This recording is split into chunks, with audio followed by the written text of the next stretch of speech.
Cümleten selamun aleyküm. 2026 Haziran'a sonunda geldik. Ne demek oluyor? Sıla yolu. İnşallah bu sene daha heyecanlı, daha neşeli, daha da kapsamlı bir sıla yolculuk videosu olacak.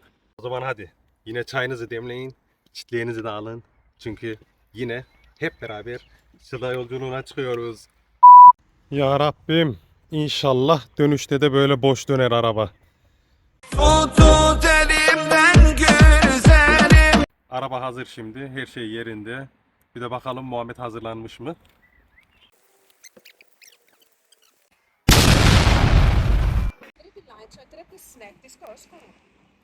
Stres başladı. Günaydın. Cümleten günaydın. Saat 03:50.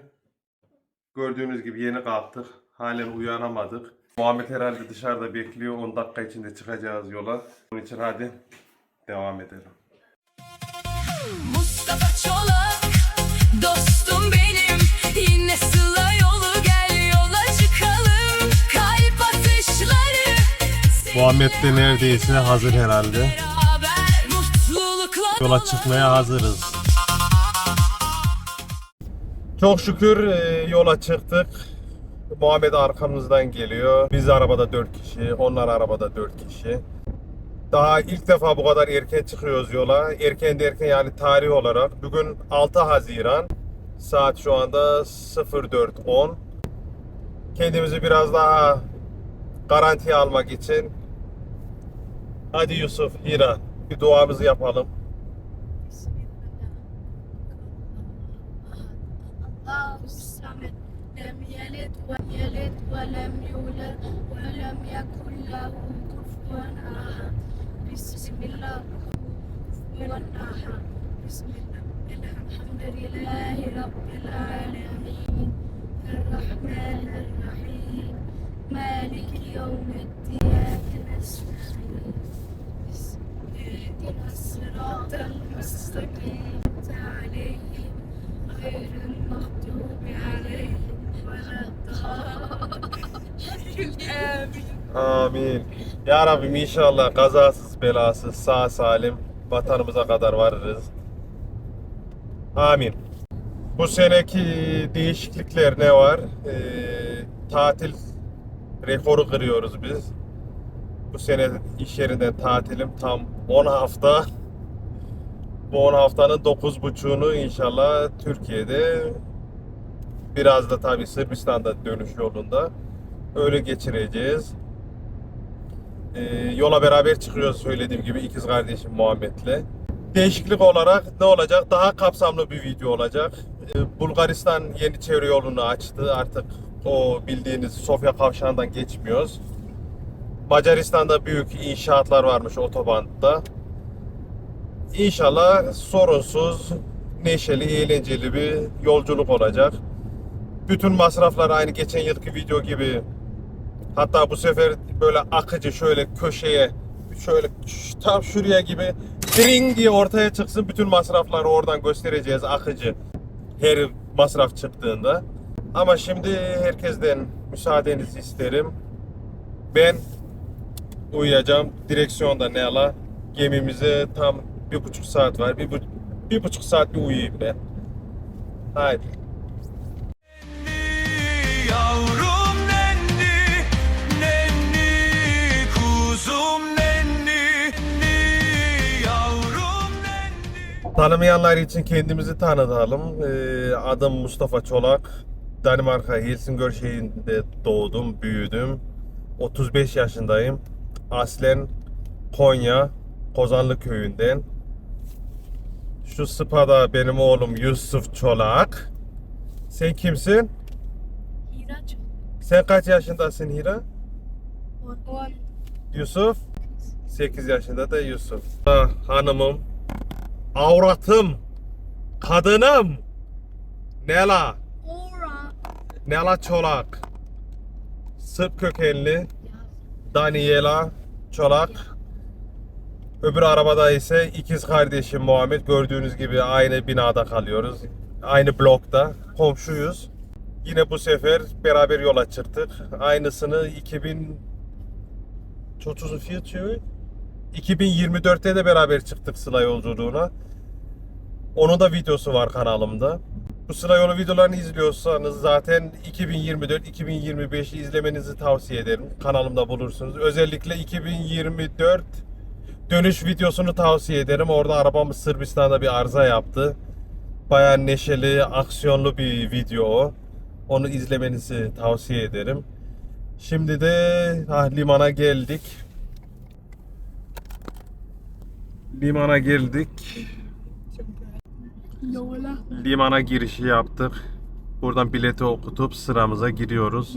Saat tam 6 kilometremiz 192. Danimarka'da bir gün, özlem içimde bir yangın.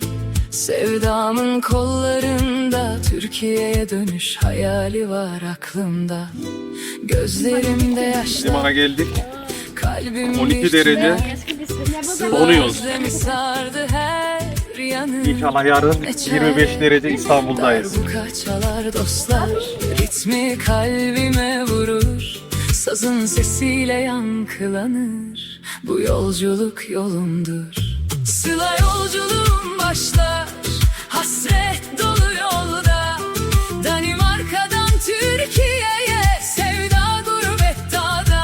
Rüzgarla savrulan yapraklar getirir hatıraları. Sıla yolculuğum başlar, dilerim uğurlar olsun yarıma. Her virajda düşünceler geçmişe götürür beni.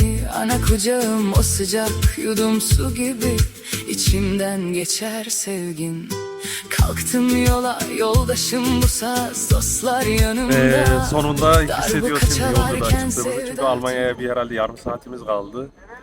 Bu yılki güzergahımız her zamanki gibi Danimarka'dan Almanya, Çek, Slovak, Macar, Sırp, sonra tabii Bulgaristan, oradan sonra da vatanımıza inşallah. Bakalım nasıl gidecek. Hayat ne güzeldi burada. Sıla yolculuğum başlar, hasret dolu yolda. Danimarka'dan Türkiye. Almanya'ya girişimizi yaptık saat 08:50. Şimdi tam hissediyoruz, yani tam tatil moduna girdik çok şükür. Yine direksiyonda Nela. Belki diyorsunuz bu adam hiç mi arabayı sürmeyecek? Süreceğim ama herhalde bir iki saatlik uyku aldıktan sonra zaten bütün yolda gitmiyoruz biz. Belgrad'da, Sırbistan Belgrad'da bir konaklayacağız bir gece. Oradan sonra da Konya'ya direkt gitmiyoruz. 5 gün İstanbul'da kalacağız. 5 gün sonra İstanbul'dan da Konya'ya devam edeceğiz. Siz yazmadan önce söylemeden önce doğru, geçen sene bir daha gitmeyeceğim, değmez falan dedim. Ama Allah var. Kendiniz hiç demediniz mi? Ben herhalde en az 20 kez şahit oldum başkasının bu sözü deyip de seneye gitmesine. Gidiyoruz, ne yapalım? 9 hafta kalacağız. Hatta sonra bir hesaplama yapalım. Uçakla gitseydik, arabayla gitmeyle bir kıyaslama yapalım. Fiyat farkını. Şimdilik aynen Nela 130'la devam ediyor. Ben de bir saat daha uyurum herhalde. Başka bir konuyu da girmek istiyorum. Sıla Yolu İskandinavya grubuna girmenizi tavsiye ederim. Özellikle İskandinavya ülkesinde yaşıyorsanız bizim gibi. Allah göstermesin, yolda bir şey olur, ne olur ne olmaz. Abilerimiz hemen yardımcı oluyor. Hatta 2024 dönüş videosunda da görebilirsiniz. Arabamıza arıza yaptığında Allah razı olsun bizi hemen bir tamirhaneye yönlendirdiler. Onun için bu Sıla Yolu gruplarına katılın yola çıkmadan önce.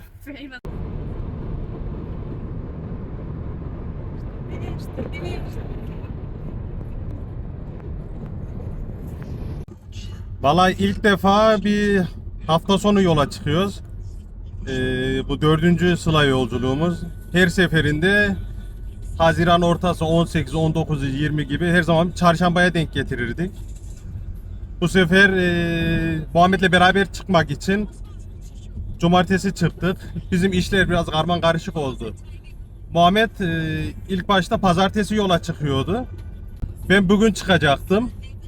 Sonra iş yerinden birkaç gün daha aldım tatil. Muhammed de almış. Sonra o aradı beni. Ben cumartesine denk getirdim. Beraber çıkıyoruz. Ben de perşembe çıkacaktım. İyi o zaman 2-3 gün bekleyeyim de beraber cumartesi çıkalım dedik. Herkese tavsiye ederim. Mümkünse en az 2 araba yola çıkın. Fazla da olmasın ama yanınızda bir araba olsun.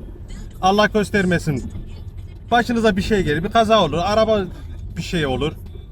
Hiç olmazsa yanınızda bir güvence olur. Allah göstermesin. Şimdi mesela benim lastik patladı, Allah korusun. Ne olacak? Muhammed, Nelay çocukları senin arabaya da al, gidin bir yere, bir benzinliğe, dinlenme tesisine ya da otele. Ben arabayı burada hallederim ya da çekici gelene kadar falan filan. Orada çoluk çocuk rezil olmayız. Hatta ilk Sıla yolculuğumuzda 2023'te dönüş yolunda Danimarkalı abi önümüzde kaza yaptı. Allah şükür yardımcı olduk. Eve kadar gitti o arabayla. Ama olur mu olur. Bana bir şey olmaz demeyin. Allah göstermesin, bir şey olduğunda yanınızda böyle bir güvence olur hiç olmazsa. Bir de ilk defa cumartesi olduğundan herhalde bilmiyorum bu kamyon olayı Macaristan, Almanya falan olsun. Herhalde duyduğuma göre hafta sonları pek kamyonlar olmuyormuş şehir içine giremedikleri için. İnşallah daha akıcı olur trafik. Bu arada hepinizden Allah razı olsun. Çok kişi bu son yıl geldi, selam verdi, tanıdı bizi. Hatta 2024 videosu şu an 68.500 kere izlenmiş. 1130 kişi abone olmuş kanala. İnanın ki valla çok mutlu oluyorum gelip selam verdiğinizde. Görürseniz çekinmeyin, utanmayın, gelin bir selam verin. Hatta bir çay ikramımız olsun, bir etli ekmek ikramımız olsun. Biz bunu sizin için yapıyoruz. Güzel bir yaptı değil mi öyle? Ha bu ucuz ya.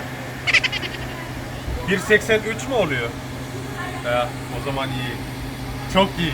İyi Yusuf. Dondurma. Nasıl? Ich spreche Deutsch. Okay? Du kleine Kanache. Yes. Heute ich bin ein Berliner. Große Pause. Eine kleine 5 Minuten Pause. Saat 11:10. Kilometre 410. Sonunda erkekler direksiyon başındayız. Küçük bir moladan bir benzinlikte mola yaptık tabii bir 20 dakikalığına. Depolarımızı doldurduk. Şoför değişikliği yaptık. Şimdi yine yola devam. Şimdi Çekoslovakya'ya girdik. Saat 13:45. Kilometremiz tam 670. Çok inşaat var Berlin'le Dresden arası. Otoban çoğu bölümde tek şerit oluyor. Allah'tan pek trafik yoktu. Hadi onları geç. Bundan 2 saat önce Muhammed neredeyse bir kaza yapıyor. Allah kurtardı. Sağ şeritten sol şerite geçeyim derken kör noktadaki arabayı görmedi. Adamı bastırırken o adam da kurtulmaya çalışırken yandaki araba da geldi. 2 şeritte 3 araba şöyle tam yan yana kaldılar. Allah'a şükür bir şey olmadı. Ama o anda da ben kendimi sıkmıştım direksiyonu. Kaslarım ağrıyor şimdi kolumda. Çok şükür bir şey olmadı da. Dikkatli olun. Memlekete direksiyon çevire kevire yine yoldayız silah yolu hep beraber gidelim memlekete silah yolu hep beraber gidelim bu uzun yolumuzda direksiyonda Mustafa Seni böyle değişik lezzetlerini denemeyi çok seviyorum. beraber silah yolu hep beraber.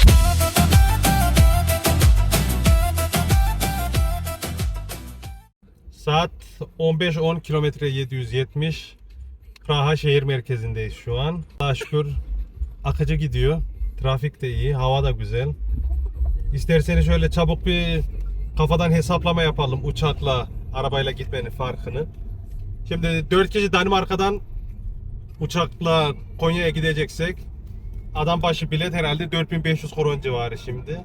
4500 4 18.000 koron sadece uçak biletleri. Biz 2 ay kalacağız. 60 gün diyelim. Araba kiralamaların günlüğü 50 Euro'dan aşağı yok diyorlar. Yalan mı doğru mu bilmem. 50 Euro'dan da onu hesaplarsak 60 günden 3000 Euro oradan. 18.000 koron ne oluyor? O da 2700 Euro civarı. 5700 Euro diyelim. Uçakla gitmemiz bizim için. Ama arabayla gittiğimizde geçen sene gidiş geliş yemesiyle içmesiyle gemisi bir gece otelde konaklama bizim için 11.000 küsür yani 12.000 kron tuttu diyelim. Bu sene hadi en kötüsü 14.000 olsa ne oluyor? 14.000 2.000 euro civarı. 3.000 küsür euroyu cebe koyuyorsun. Üstelik dönüşte de Nelan memleketinde de tatil yapıyorum Sırbistan'da. Bunu uçakla gitsek de yapamaz. Uçakla gitsek bir de Nelan zaten 20 kiloluk bagaj 4 kişi ne oluyor? 80 kilo o da hiç yetmiyor. Değil mi Nelan? Arabayı ağzına kadar dolduracağız. Türkiye'ye getirecek ya Danimarka'ya.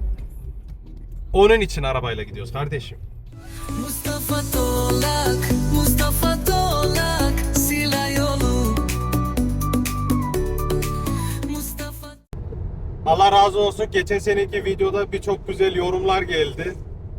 Ama maalesef birkaç tane de mayası bozuk da yazmış. Özellikle çocuklara sureleri öğrettiğim için. Oğlum biz Müslümanız. Ben evlatlarıma İslam'ı öğretmeyeceğim de ne öğreteceğim he? Mezdeki oynamayı mı öğreteceğim? Onun için sizlere de inat. Yusuf, Ha. hadi bir Yasin suresini oku ezberlediğin kadar. Bismillahirrahmanirrahim. Yasin vel Kur'anil hakim. İnneke leminel murselin.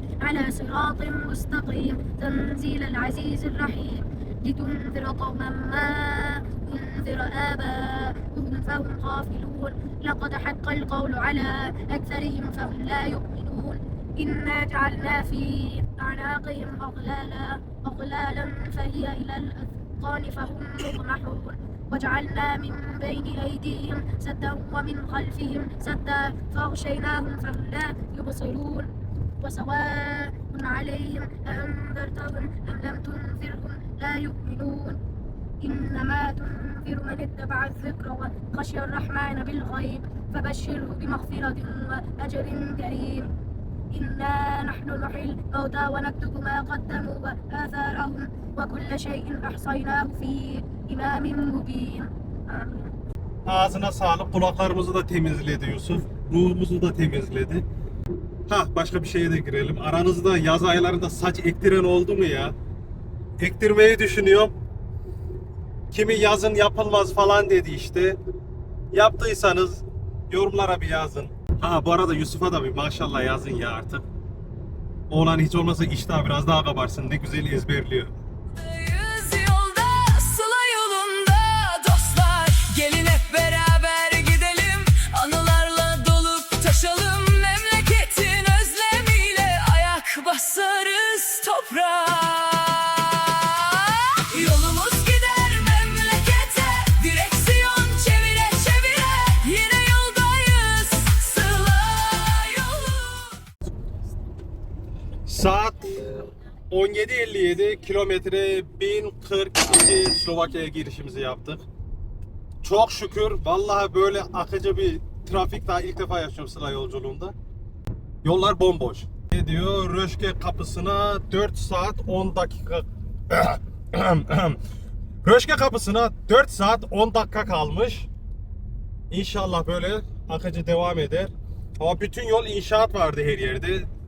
Çekoslovakya'da da çok vardı. Macar da. Tut elimden güzelim, seninle denizleri seyredelim, göz göze gelelim, hayal edelim, seninle dünyayı gezelim. Tut elimden güzelim, seninle denizleri seyredelim. Kilometre 11.22 saat 18.38 tam 40 dakikada Slovakya'yı bitirdik. Onun için Slovakya'yı çok seviyoruz. Macaristan'a girişimizi yaptık. Röşke kapısına tam 3,5 saatimiz var. İnşallah orada boştur yollar gibi. Yallah! Ah Sıla yolum, yüreğimde ateş, her adımda sevda, içimde bir heves, kırık dökük yollar, gözümde umut, Sıla yolunda ben yine bir yalnızım tut.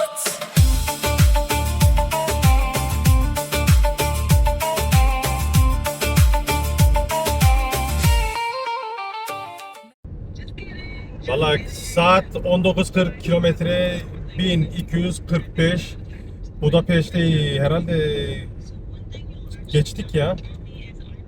Ama ve lakin bu yol çalışmaları, inşaat gerçekten yüksek sezonda sorun yaratabilir.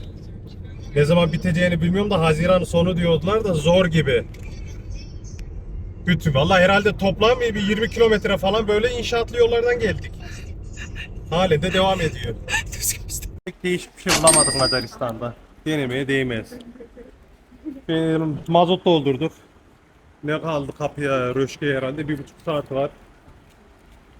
Vallahi çok iyi geçti. Sigara satmıyor diyor, yalan söylüyor. Kardeş, zayıf die Kutschuhe, ben seni fazla tutmam. Yalpa hör Röşke kapısına geldik. Boş görülüyor. Bakalım ne kadar sürecek bu sene. Herhalde yine bizim için bir rekor olacak. Bomboş görülüyor diyecektim. Önümüzde birkaç araba var. 21.52'de sıraya giriyoruz. Çıkışa bakalım ne zaman.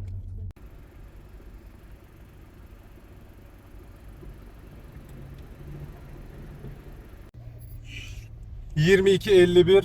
...tam bir saatte... ...Sırbistan'a girişi yaptık. Ne la? Dobrodošli u Srbiju. Yalanı vatanına geldik. Haydi otele.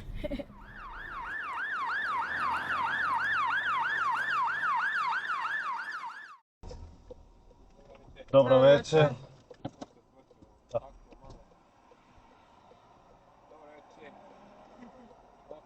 Okey. Hvala. Sırp polisi durdurdu bizi. Yana çek dedi. İnşaatın tam bitiminde. Arkadan hiç haberim yok. Yusuf'un hale bak hele. Şunu bir düzeltelim, Allah göstermesin. Vallahi şeye geldik, ödeme gişelerine. 3 mü 4 yıl önce şu ENP cihazını Nela'nın dayı oğlu getirmişti Avusturya'dan bize. İnşallah pili bitmemiştir, onu şimdi deneyeceğiz. Hadi lan. Ha şöyle, bitmemiş pil. Yahu! Bekleme yok. Muhammed.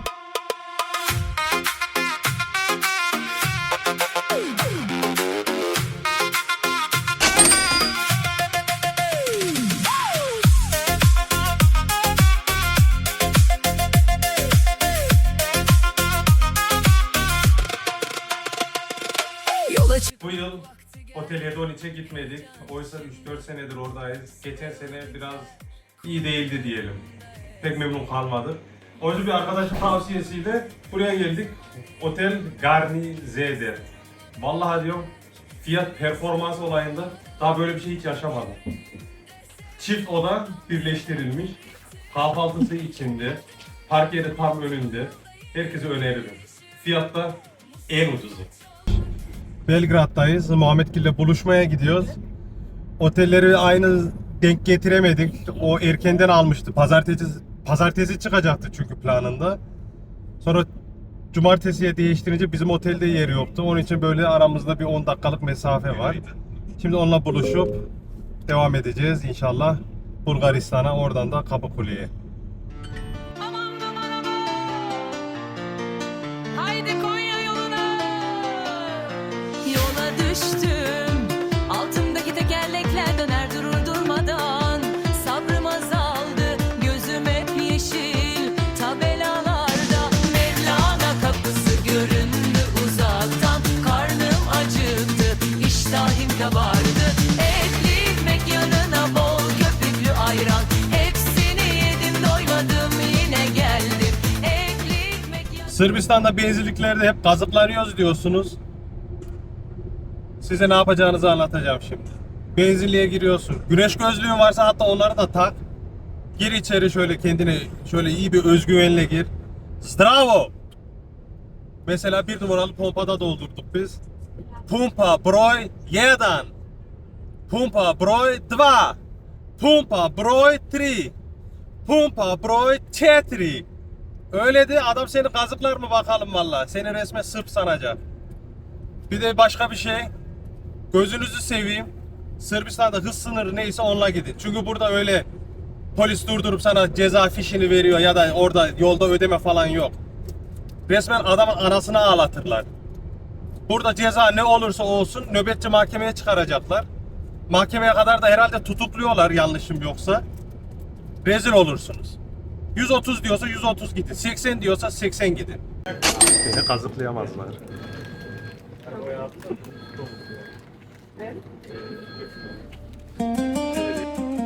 Ah, Sıla yolunda yürürken kalbimle duydum melodiler, coşkulu ve neşeli, içim kıpır kıpır. Valla Kalotina sınırından önceki son OMV benzinlikteyiz. Depoyu yine bir dolduralım. Tuvalet ihtiyacımızı falan giderelim. O ne Yusuf?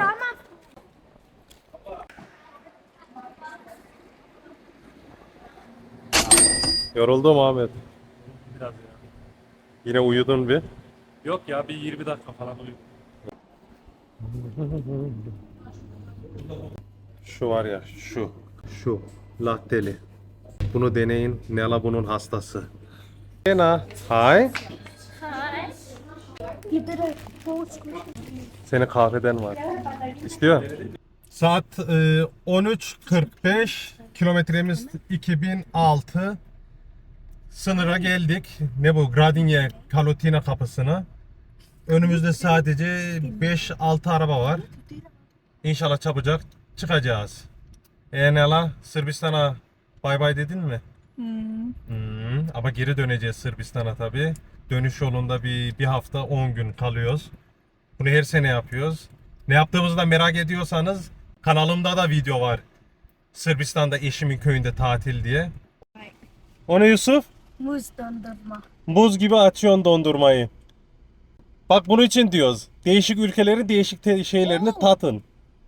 Vallahi bu Yusuf. Yeni rekor. %100 eminim. 13.57 Bulgaristan'a girdik. Herhalde 15 dakika bile olmadı ya. Kruzma mağara var. Vier Fabrikörü. Herhalde 15 dakika gibi bir şey. Çok şükür bu sene daha akıcı gitti. İnşallah böyle devam eder. Ya Rabbim herkese böyle sıla yolculuğu nasip etsin her sene, her zaman. Kazasız, belasız, trafiksiz, beklemesiz. Gerçi Kapıkule ne olacak belli değil de. Buna da şükür şimdilik. Bulgaristan'ı bitirelim hadi. Allah şimdi Muhammed'e sorun çıkmış. Herhalde bir 6-7 dakika oldu ben çıkalı.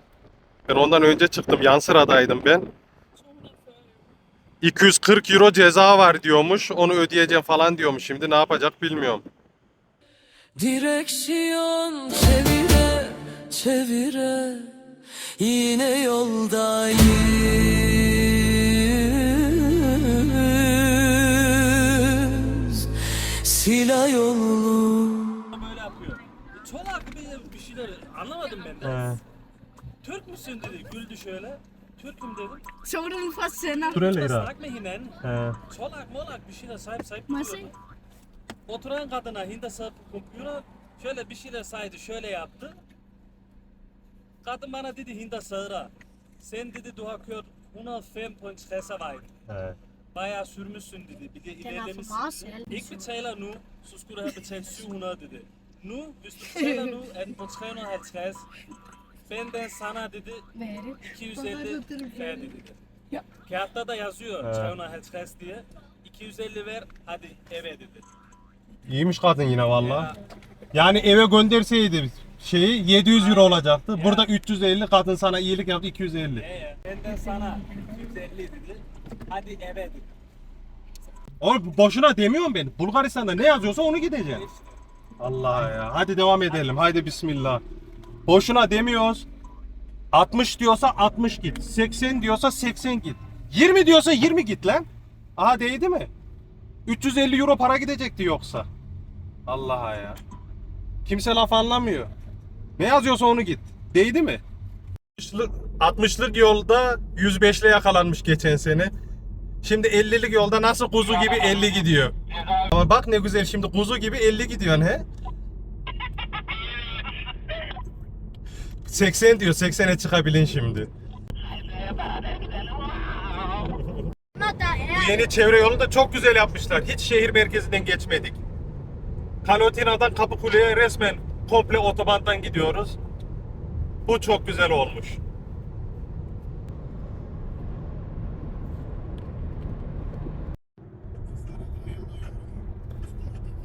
Ne zamanı? Dizi zamanı. Nela açtı. Bugünkü dizimiz Sevdiğim Sensin. O izliyor. Ben ise arabanın hoparlörlerden dinliyorum.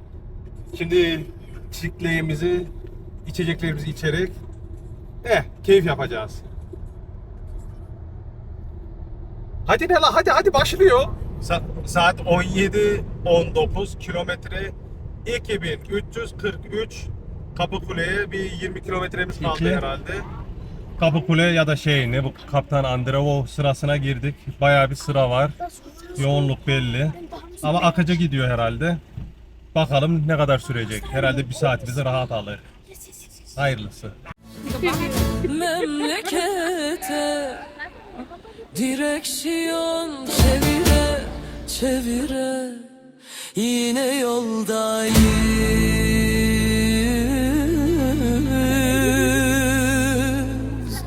Silah yolu. Saat 19:40 Türkiye saati. Kapıkule'den geçtik. Muhammed herhalde bir ceza daha ödeyecek gibi. Vallahi ayvayı yedi o. Bekliyoruz. Ceza değilmiş Muhammed'inki çok şükür. O son araba kayıttan sonra hani gümrük memurları bagajı açmanızı istiyor ya. Orada ilerle demiş Muhammed'e, öyle diyor. Meğerse ilerlemeyecekmiş. Son kapıda kapıyı kapattılar. Geri döneceksin, arabaya bir bakacağız diye. 5 dakika sürdü. Şimdi İstanbul'a otelimize doğru devam ediyoruz. Yolda herhalde bir mola verip beraber bir yemek yeriz. Ondan sonra otele doğru 3 saatimiz var. Az kaldı.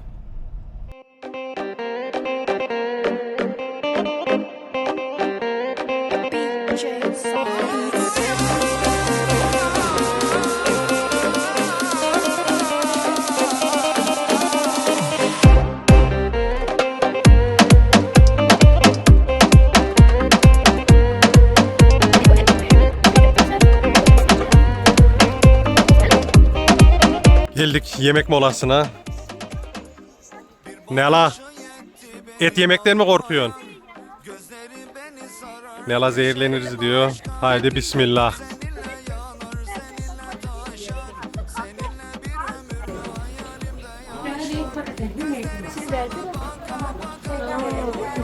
Ne oldu ya? Turku.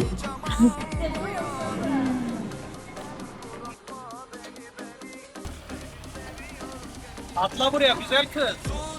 أعوذ بالله من الشيطان الرجيم بسم الله الرحمن الرحيم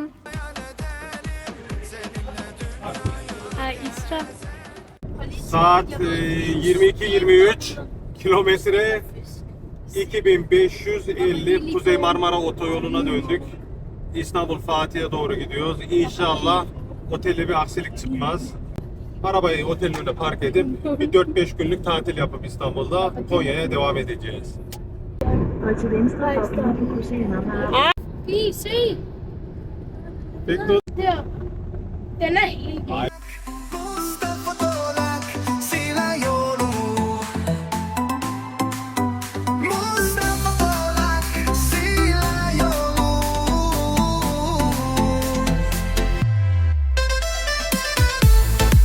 Vallahi ömrümde İstanbul trafiği gibi bir şey yaşamadım. Sanki millet Mario Kart, Need for Speed Underground oynuyor PlayStation sürer gibi. Araba sürüyorlar vallahi. Neredeyse pişman oldum İstanbul'a girdiğime. 15 dakika kaldı otele. İnşallah kazasız belasız sağ salim varırız oraya.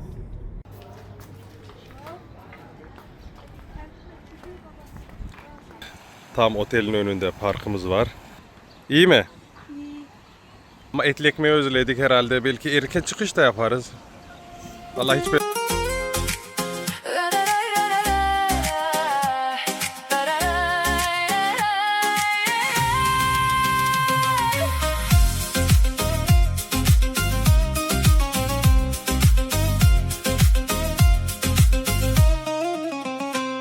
Yusuf Hira'da Necela el ele. İstanbul sokaklarında gezerken ne güzel. Galata Kulesi'nde yükselirken güneş. Her adımda bir hatıra, içimde bir düş. Bir çay bahçesi, çayımızı yudumlarken gözlerimizde parlayan hayaller serin. Karaköy'ün köşelerinde buluşuyor sevgiler. Bu eşsiz şehirde kalbimizde yaz renkleri. Saat 03:40 Perşembe. Otelimizden çıkışı yaptık. Neden bu saatte çıktık? Sırf İstanbul trafiğiyle uğraşmamak için. Şu anda Avrasya Tüneli'ndeyiz. Güzel bir gezi oldu İstanbul'da. Şimdi de evimize, Konya'ya etli ekmek yemeye gidiyoruz. Gider memlekete direksiyon çevire çevire yine yoldayız,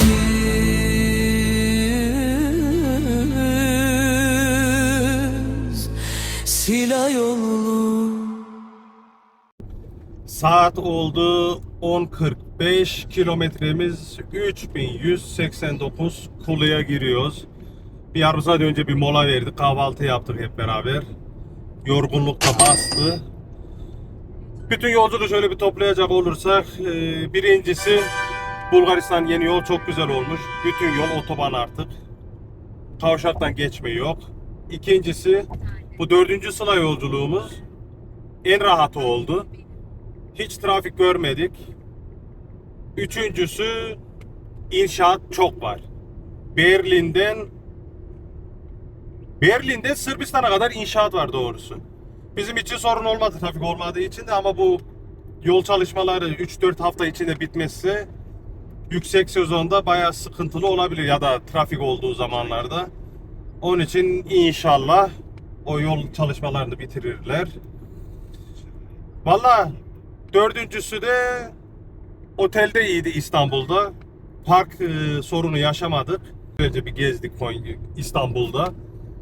Pazar günü vardık. Bugün Perşembe çıktık. Şimdi de çok şükür evimize 1 saat 45 dakika kalmış. 160 kilometre diyor navigasyon. Buraya kadar da izlediyseniz artık bir abone olun. Videoyu da beğenin. Bir de yorum yazın ya. Yorumları okumayı, cevaplamayı çok seviyorum. Onun için elveda. Yola düştüm, altımdaki tekerlekler döner durur durmadan. Sabrım azaldı, gözüm hep yeşil tabelalarda. Mevlana kapısı göründü uzaktan. Karnım acıktı, iştahım kabardı. Etli ekmek yanına bol köpüklü ay. Saat oldu 13:57, kilometre 3352, eve bir kilometre kaldı. Biraz geciktik çünkü Nela, Zozan Sümer'e gittiler. Kulu Sümer'i zaten çoğu bilir, Konyalıların hepsi bilir herhalde. Biraz orada alışveriş yaptık. Evimize geldik sonunda. Çok şükür. Buraya kadar izlediyseniz abone olun, videoyu beğenin, bir de yorum yazın. Bizden bu sene bu kadar. Hadi sağlıcakla. Ayrıca yola çıkacak herkese hayırlı yolculuklar dilerim. Görüşürüz. Geldik. Hoş geldiniz. Hoş bulduk Nela. Hoş geldik Hira. Yusuf.